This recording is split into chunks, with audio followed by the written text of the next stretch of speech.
Today's video starts from my hotel room in Gillette, Wyoming. It's cloudy and very cold out, and I'm very worried that my plans will be ruined by snow. I didn't expect to see any Tesla superchargers in Gillette, but there they are. I also learned that Gillette is the third most populated city in Wyoming, with 33,500 residents. That's pretty wild, isn't it? Anyway, it's 25 degrees outside, and I'm just a little concerned because there's a 40% chance of snow starting at 9 a.m. Now here's the forecast for Rapid City. It's 28 degrees, and look at the snow chances there. Pretty much a lot that there will be snow. That's not good. I just checked out of my hotel room, so we'll see what happens. I think I may get to see Devil's Tower. This is not far from here, but the rest of the day doesn't look good. Anyway, the current price for gas in Gillette, Wyoming is $2.89 a gallon.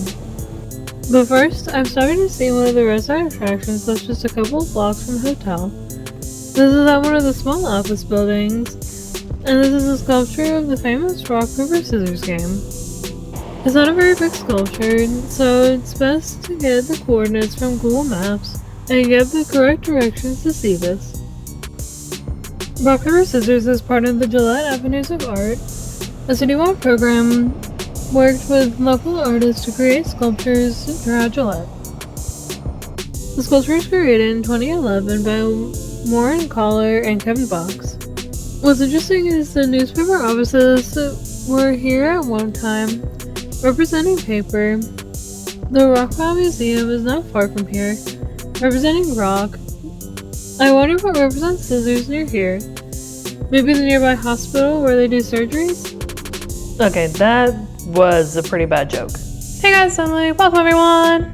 Well, today the plan is to go to Devil's Tower, then to the center of the United States in Belle Fourche. If I'm lucky, I'll head over to Waldrug, but the forecast looks really dicey. I have a feeling I might not do much today. So we'll see what happens as I continue my freezing cold road trip. Let's go!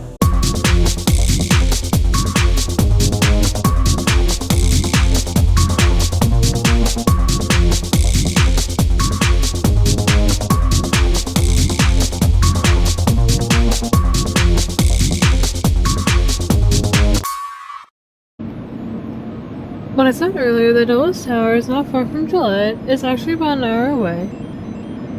The first 30 miles won't be so bad. We're just heading east on Interstate 90, which is suspiciously very empty right now. Maybe a vehicle here and there. This part is worrying me a little bit, where I'll be on lonely and two-lane roads, heading more northeasterly on US 14. So I'm hoping a bunch of snow doesn't get dumped on me. But I will say the landscape is looking more picturesque, getting into Black Hills country. Still no one on the road except me. Not sure if the camera is picking it up, but some light flurries are now starting to fall. Thankfully the burst of flurries was brief, and now I'm getting my first view of Devil's Tower way in the distance. I've only been here once, and I think it was 16 years ago, so I don't remember anything. And I just thought of something. What if the park is closed? There's nobody here. So now I have arrived at the park boundary. Still no one here, but I think I saw a park ranger driving nearby, so hopefully the park is in fact open. Zooming in on the ancient volcano, this is so iconic because of the 1970s movie Close Encounters of the Third Kind. Alright, so we're good. The park was open, the price was just $25 per vehicle, and they let me know that the visitor center will not be open until 10 a.m., but the bathrooms are open. Look at the deer on the left-hand side of the road.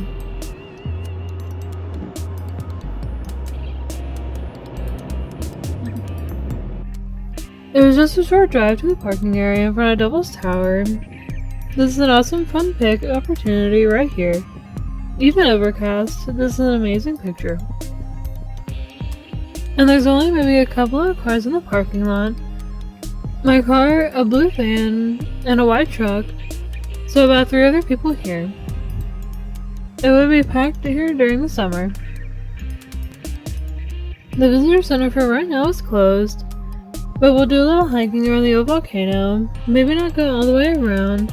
Then, when we're done, we'll check out the visitor center. I'm hoping to get some nice pictures on different sides of Devil's Tower. Based on old pictures, that's what I did last time. It was cold last time also, but not 22 degrees cold. The initial part of the trail is paved with concrete, and then from here, you have the choice of two trails. The one I'll be partially on is a tower trail, which is asphalt paved, and is 3.3-mile loop around the entire tower. The other is the Redbuds Trail, much more strenuous and is an unpaved trail. I'll be on the paved trail, and I won't be going all the way around. Maybe I'll go about a mile and then head back. I think there are a few good viewing locations and I'll capture those. There's another series of displays at the start of the trail. What looks like a family in a state of wonder by seeing Devil's Tower. Another is showing a large bird encouraging visitors to enjoy the visit using all the senses. Another called Bear Lodge, which may indicate there are bears that roam this park. And the last one is about Native American traditions of those that lived here. Down here is a large boulder that fell off the tower a long time ago. Here's an outdoor amphitheater facing Devil's Tower. I bet they have ranger-led presentations here. This is a model of Devil's Tower. I don't see the alien spaceship runways on the top of it though. This is their lichen that grow on the rock surface, which give the tower a greenish color. Devil's Tower is 867 feet tall and very prominent, but in contrast, the Washington Monument is 555 feet tall. This part of the display mentions how the tower face has a jagged look. It's due to columns of rock that have fallen from what used to be a smooth surface. This could be due to constant freezing and hot conditions, causing the column to break away. The tower has drawn people here for thousands of years. This marker mentions how our ancestors came here to look at the stars above the tower, and how today people from all walks of life come here and gaze at the tower in amazement. I didn't film this, and I think it's bad luck to do so, but numerous Native American tribes consider this a sacred place. And in this area, there are many trees with colorful prayer cloths tied on the branches. Also, disturbing the prayer cloths is bad luck, so it's best to keep some distance. Walking around the tower on the paved path, and I'm trying to take it all in. It's very quiet since there's only about 5 people in this entire park right now. Also, I'm hoping the snow will hold off. Continuing my way around the tower, and I'm seeing a lot of those giant rocks all around. I've also been going a little uphill. I think there's an overlook just ahead. I will say this path is very beautiful, and I'm enjoying the peace and quiet. There are lots of rocks all over the place, so I must be getting closer to the face of the tower. The path is a short spur which goes through a field entirely covered in rocks. But at the end of the path is the best view. Look at it. This is the best view and probably the closest view without walking across the boulders. These boulders probably fell off the face of the tower. I don't think these were formed by lava from volcanic eruptions. I bet hikers walk across the boulders to touch the face of the tower. If I were in really good shape and I was wearing the proper clothing and shoes, I might try to walk to the tower face. But then again, boulders probably still fall off the tower to this day, right? so wouldn't it be dangerous? This is a fantastic view, even with the clouds and the super cold temperatures. It's really cold. I mean, everything from like here down to wherever the jacket ends is fine, but I have leggings on, so I can't really feel my legs right now, or my face. Continuing to make my way around the tower, and this marker knows the many different types of wildlife that live around here. I saw some beautiful white-tailed deer on my way in, and there are also bull snakes, bats, peregrine falcons, and turkey vultures. Take a look at this. There are what looks like speed bumps in this pedestrian path. The trail is going downhill, so I wonder if the speed bumps are to prevent runaway wheelchairs. This is designated a handicap accessible trail. Here's the view of Devil's Tower from here. The tower looks skinnier and maybe a little taller from this angle. What do you think? The tower definitely has a different look to it, so I understand why people take the full 3.3 mile path around, because it looks different. A look from this angle. There's a marker here that talks about how large columns broke off the face of the tower over time, and they rolled down the mountain and formed the large multi-faced boulders. That's a good point. The boulders aren't really round. Yeah, do you see the squirrels running around the fallen trees? I wish I brought my other camera with a little better zoom, so I could see the squirrels better. This is really interesting. I knew the top of Devil's Tower didn't really have a runway for space aliens, and I figured it might be a grassy area up there, which on this display is called Wyoming Big Sagebush. But how did chipmunks, rats, and even snakes make it all the way up there? That's pretty wild. So I made it about a mile around the trail. It says the trail is over 3 miles and gets hilly from here. I'm gonna turn around and go back the way I came. The trail is more downhill, returning in the direction I came. It's interesting how the tower looks so different from this vantage point. About 20 minutes later, I returned to the parking area, and there are a few more people here now. Not a lot of people. There's maybe 3 or 4 more cars here. Probably about 10 more people. That's about it. It's now a little past 10 o'clock, and the visitor center is open. I'm gonna check out what they have in that nice warm building, but first, let me get a selfie. It's really handy that they have this selfie stand so I can get the perfect pic. And this is the absolute best spot to get the selfie. Now I'm inside the warm welcome center. Finally a warm place after being outside in 22-degree weather. This display shows how the familiar rock columns were formed. Devil's Tower was an ancient volcano, and the sides of the volcano started out as hot liquid magma, shown as the big red block under number 1. When the volcano went dormant, all the rock cooled to what is shown in number 2. Finally, erosion caused channels to break away, which is number 3. Looks like a really bad storm that lasted 20 minutes took place here in August 2024.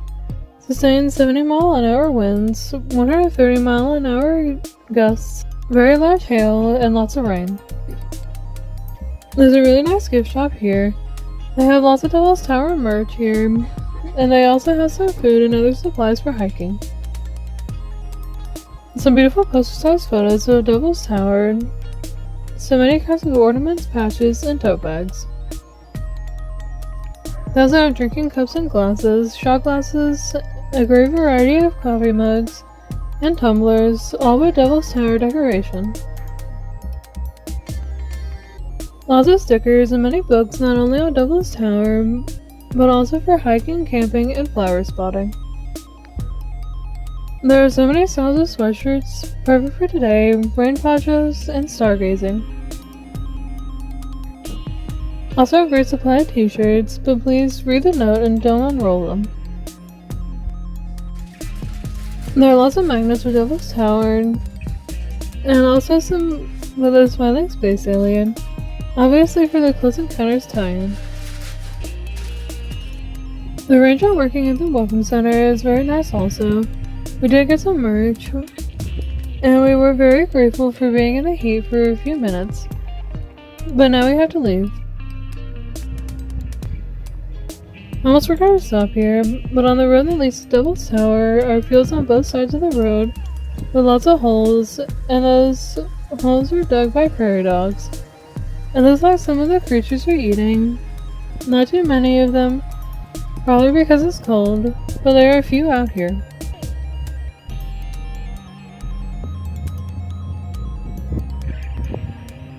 There's probably 10 prairie dogs out and about, and I bet all of the others decide to stay in the ground. They kind of look like small groundhogs.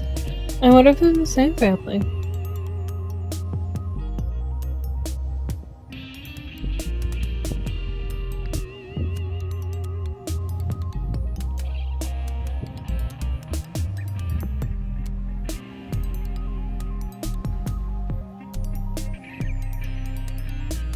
The little critters are so cute. I wish there were more out, but it has to be super cold for them.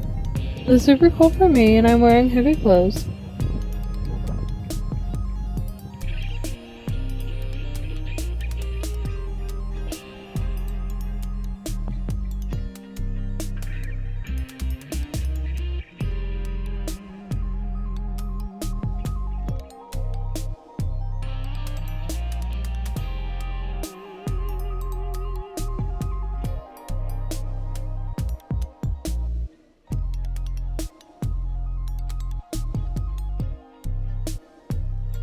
Alright, let's head to our next stop.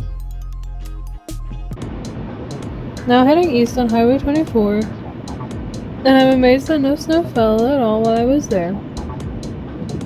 I was really expecting a light snow to fall, based on the weather forecast. This is a really beautiful drive. It was a little icy in spots from a snowfall that happened a few days ago.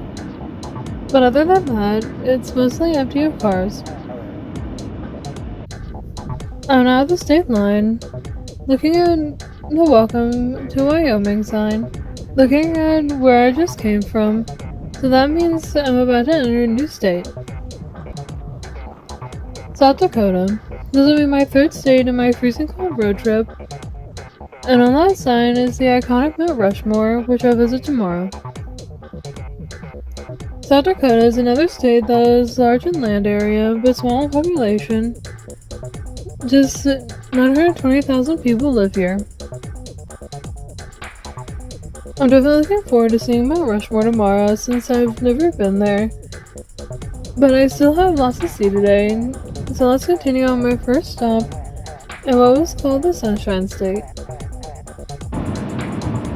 That's absolutely true. South Dakota nicknamed themselves the Sunshine State until 1992, even though Florida has had that nickname since 1970. And speaking of sunshine, is that blue sky? I'm now in the city of Belle Fourche, at the Tri-State Museum and Visitor Center. What makes Belle Fourche a tourist and red slide enthusiast destination is that they're the closest city to the geographic center of the nation. Outside the museum is a sculpture of George Freeman Mortimer, noted as a friend of South Dakota. He served this area in the South Dakota House of Representatives from 1967 to 1980.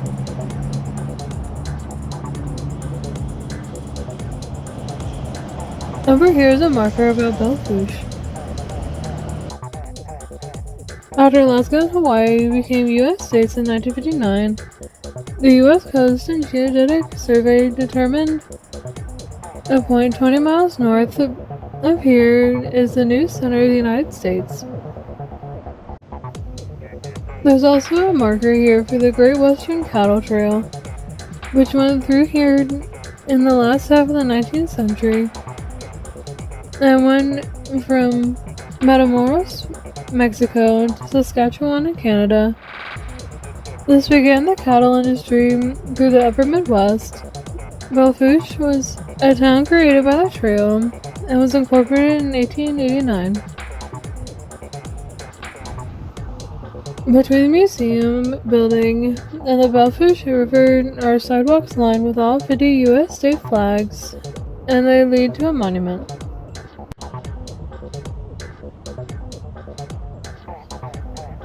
This walkway is called the Avenue of Flags.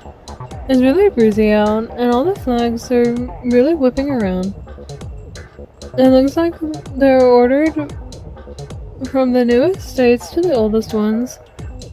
So I'd expect to see my home state of Georgia very near the monument, since that was the fourth state admitted to the Union.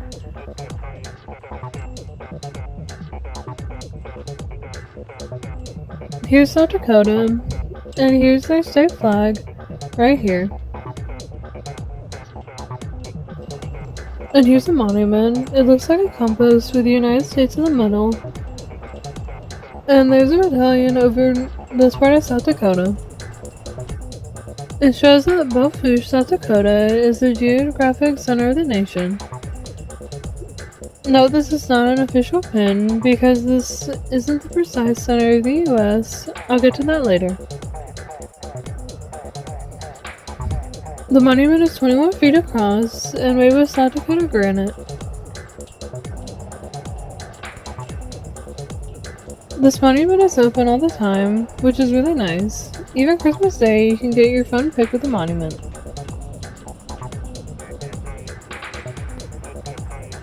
The monument was created in 2007. I'm not sure when the Avenue of Flags was added to this attraction. Also, I'm trying to get as many angles as possible because it's difficult to get a good shot without the mirror effect on this monument. But it's a really awesome monument, and you should really come here to see it for yourself. It's not too far from Rapid City. As I figured, Georgia's state flag is right by the monument. This is cool that they give the driving distance to Atlanta, the state capital of Georgia, which is 1,556 miles. I looked it up on Google Maps, and it's true. That's how far away Atlanta is.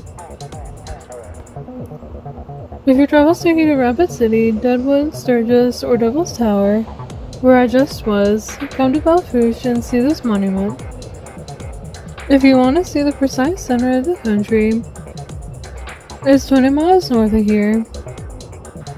After driving north on US 85, I reached this sign pointing to the center of the nation, which is 8 miles away, but those 8 miles are on this. A gravel road that continues north. It's cold, it's really windy up here, but I'm taking the challenge.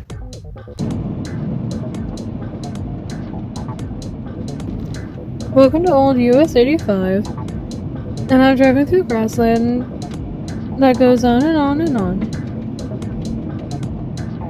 Don't worry, I got the coordinates, so I know exactly where to stop.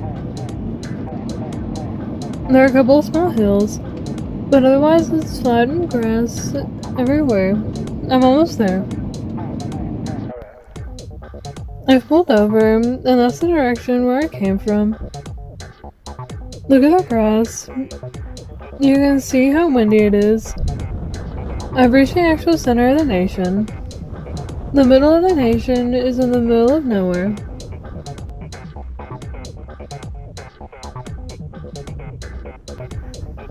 Just a small sign to mark that you're in the true center of the nation. Many people just stop in Belle Fourche. But I'm going to go through this gate and this makeshift path out to that US flag out there. It is way below freezing out and very, very windy, and my eyes are starting to burn.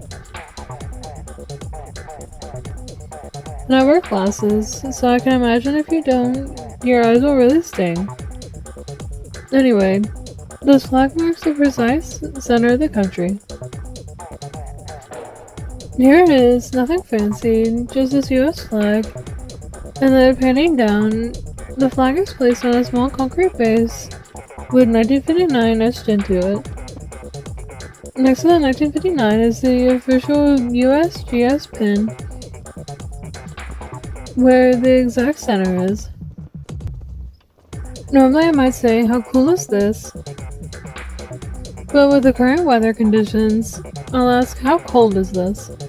The weather is brutal right now, no lies. The temperature is in the mid-20s.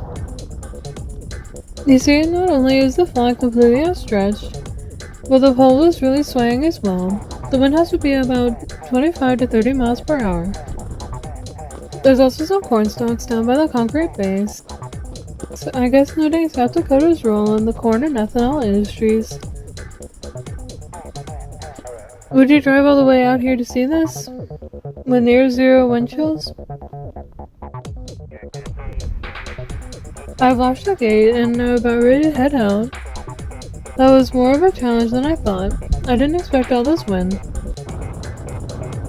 But I'm really glad it's not snowing. I'm very surprised considering the forecast I saw earlier this morning. But if you would make the trip to see this, let me know in the comments. Here's the current temperature, just 26 degrees. Now I'm heading back to civilization to grab some lunch.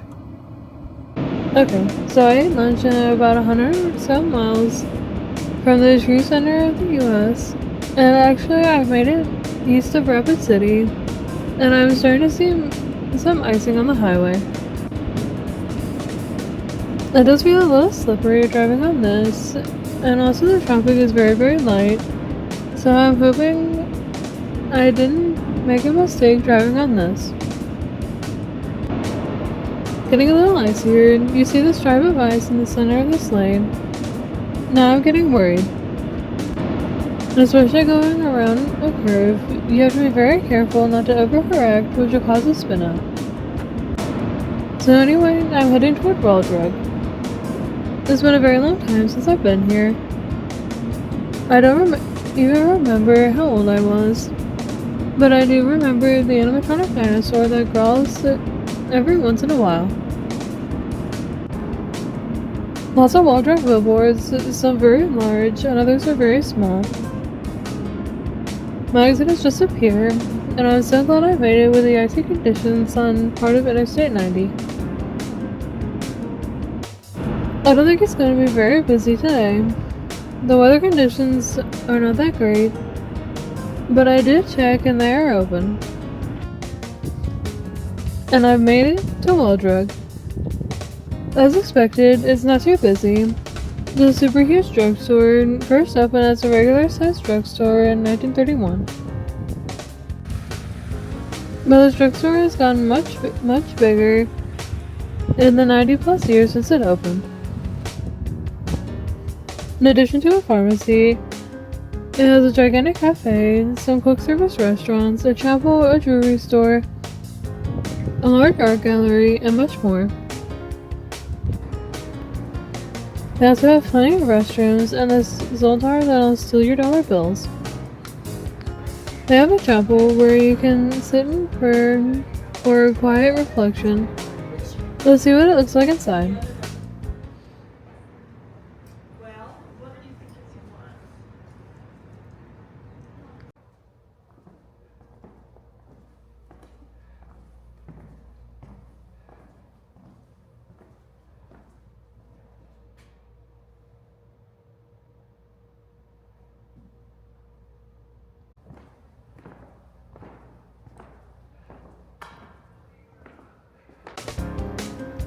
Waldrug has a number of small stores, like this store which sells small stones and those geode rocks.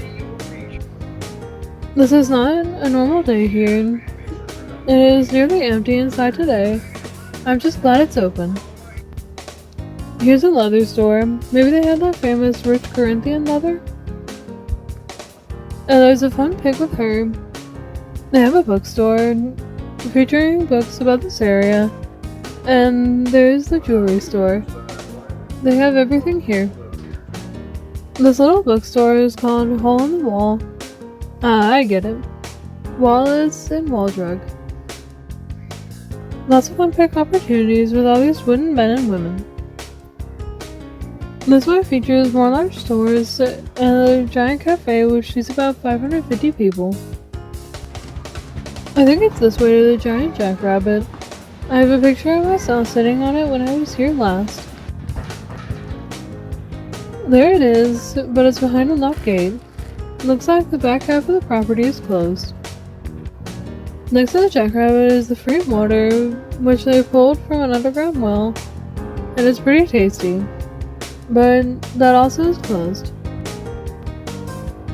On the other side is the art gallery, and I won't be able to see that either. I guess it's closed because of the weather. This animatronic reminds me of something similar at the trading post in Nebraska. This large store has lots of toys, souvenirs, and other knickknacks and trinkets. Lots of wall drug themed merchandise in here. This looks like an animatronic of a traveling salesman. And there's the tonic he's selling. Lots of stuffed animals, and also many dinosaur type toys for sale. They sell lots of toys, puzzles, toy xylophones, yeah, just about anything you can think of. If you need a toy bison, a metal bison, a shot glass with a bison, here they are. They also have these wanted dead or alive signs here. Uh-oh, that's me they're looking for. There's towels, clothes, and blankets with pictures of Badland National Park, which is on the other side of I-90. They also have puzzles, postcards, books, playing cards, and so much more with pictures of Badlands. I love to go there, but I don't have time today, unfortunately. Official wall drug redneck mugs and redneck shot glasses. My great-grandmother collected shot glasses from places she went. Also lots of coffee mugs for Wyoming and South Dakota. They have quite a few different kinds of coffee mugs. How can you choose just one?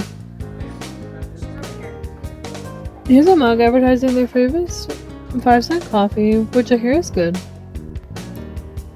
Wyoming is still in fact a working drugstore with pharmacy.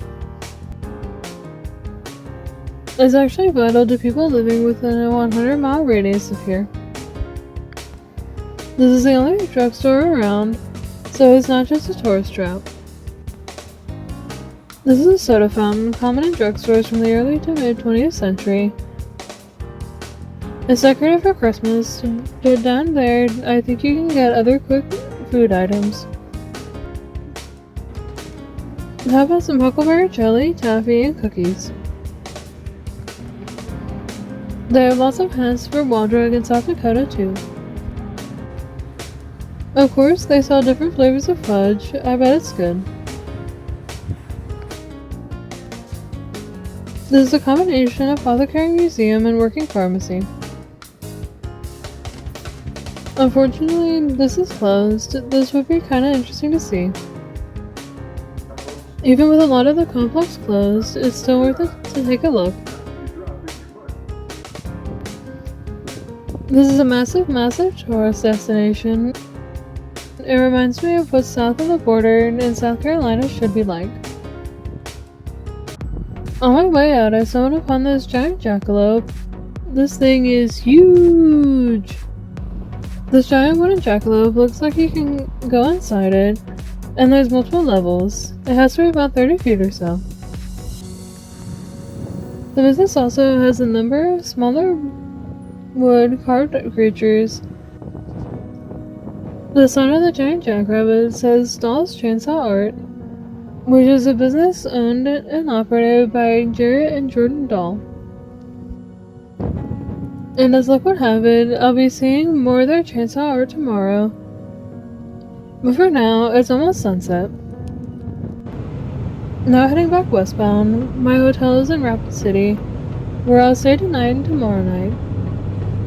I can't believe I saw everything I wanted to see today, and I didn't see any snow whatsoever. There was some ice on the stretch of I-90, but other than that, it was just a cold, windy, and cloudy day. I got so lucky today. I was expecting to be in my hotel all day. Speaking of my hotel, I just arrived and it's pretty dark outside. So let's take a look at the current time and temperature. This is not a joke, it's nearly completely dark outside. And it's only 4:45 p.m. 4:45. If this didn't move me to Team All Year Daylight Saving Time, this pretty much clinched it for me. And that's it. I got a surprising amount of travel done today. I can't believe I ended up going to Devil's Tower, Belle Fourche, and Waldrug today, especially when the forecast called for 1 to 3 inches of snow today. I only saw a few flurries around Waldrug, but they did get some more snow before I got there. I have a full day planned tomorrow, but you see that next time. Thanks for watching. Bye! Back in my hotel room after going out for dinner. I think it's supposed to be about 10 or 15 degrees tomorrow morning. That really sounds like a lot of fun, doesn't it?